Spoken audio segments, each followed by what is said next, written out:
Civic volunteer একজন মহিলা চিকিৎসককে ভয় দেখাচ্ছেন, মত্ত অবস্থায় চিকিৎসা করাতে এসেছেন, বেহিসেবি হাবভাব করছেন। মহিলা চিকিৎসক প্রতিবাদ করাতে ভয় দেখাচ্ছেন, বলছেন আরজিকর করে দেব। আমাদের রাজ্যে সিভিক ভলেন্টিয়ার একজন নয় একাধিক জন। কুণাল ঘোষ আজকে সাফাই দিচ্ছেন, কিন্তু আপনি ছবিটা একবার দেখুন, ভয়ের চেহারাটা দেখুন। এরপরে মহিলা চিকিৎসকরা কোন নিরাপত্তায় চিকিৎসা দেবেন, পরিষেবা কিভাবে সচল থাকবে?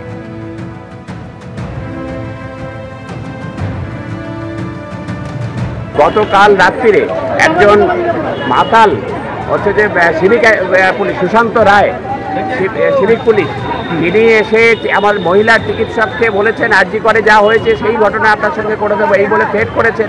তাকে তার উপর চড়াও হওয়ার চেষ্টা করেছেন। এরপরে আর কোনো ক্ষোভ বাধা মানে না, অবিলম্বে হচ্ছে যে এখানকার পুলিশ প্রশাসন তাকে ওনাকে গ্রেপ্তার করতে হবে, ওনাকে বরখাস্ত করতে হবে। কালকে মাঝরাতে একজন মদ্যপ এসেছিলেন, এসে আমাদের যিনি on duty lady medical officer তাকে একটা থ্রেট করেছিলেন। আমরা সেটার জন্য থানায় কমপ্লেন করতে এসেছিলাম। থানা আমাদের সাথে খুব সহযোগিতা করেছেন, তারা এফআইআর নিয়েছেন। আমরা এবার ওয়েট করছি যে তার যিনি এটা কাজটা করেছিলেন, যাকে আইডেন্টিফাই করা হয়েছে, তার উপযুক্ত শাস্তির জন্য আমরা কি বলে থ্রেট করেছিল? তারা আমাদের যিনি on duty lady medical officer তখন ছিলেন, তাকে থ্রেট করেছে এটা বলে যে আরজি করে যেরকম হয়েছে দেখেছেন তো, but just like referring the case of the RG করে যেটা হয়েছে সেটা রেফারেন্স দিয়ে তারা এটা করেছে। কি নাম সিভিকের নামটা আমরা পুলিশকে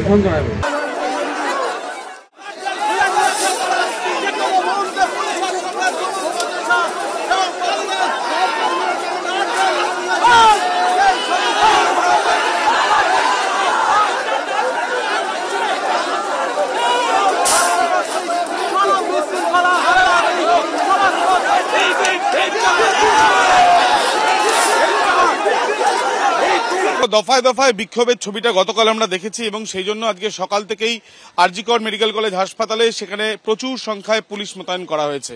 যে নৃশংসভাবে ধর্ষণ করে খুন করা হয়েছে এই যে ঘটনা, সেই ঘটনায় সারা রাজ্য তোলপাড় হয়েছে এবং এরপর পুলিশি তদন্তে ইতিমধ্যে যে সিভিক ভলেন্টিয়ার সঞ্জয়কে গ্রেপ্তার করা হয়েছে, সেখান থেকে তারপর থেকেও আমরা দেখেছি যে বিভিন্ন বিক্ষোভ, বিভিন্ন দাবিতে সরব হয়েছেন চিকিৎসক মহলও।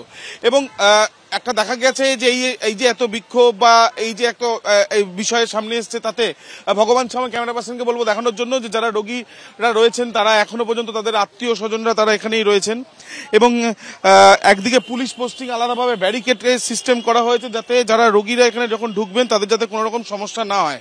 এবং এখানে যারা রয়েছেন তাদের সঙ্গে একবার আমরা কথা বলবো। ইতিমধ্যে যারা রয়েছেন এখানে, দিদি আপনারা অপেক্ষা করছেন?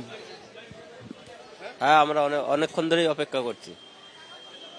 গতকালও ছিলেন? হ্যাঁ, গতকালও ছিলাম, বেশ কয়েকদিন ধরেই এখানে আছি।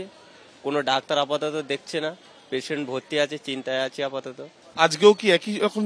যা মনে হচ্ছে সকাল পর্যন্ত এখনো একই অবস্থা চলছে। আমরা লেবুতলা স্টেশন থেকে আসছি। ডাক্তার পেয়েছেন? ডাক্তার পাওয়া গেছে না, এখন ডাক্তার ওই জুনিয়র ডাক্তার আসছে, ভালো ডাক্তার আসছে না।